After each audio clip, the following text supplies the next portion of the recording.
What's going on, everyone? This is Mike here. Today we're taking a look at a new street glide that we have in the shop.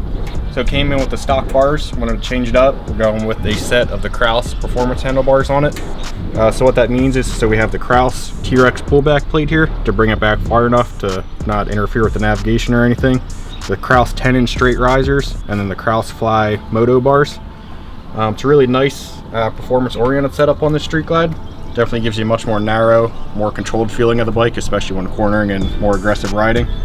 One thing about it is it does block your navigation a good bit, so if you kind of need your navigation or you really want to use it, just something to consider, because it does kind of block it a bit. All your important stuff, your speedometer, RPM, you can still see with no issues and everything. Another thing to take notice of is just the top cover here.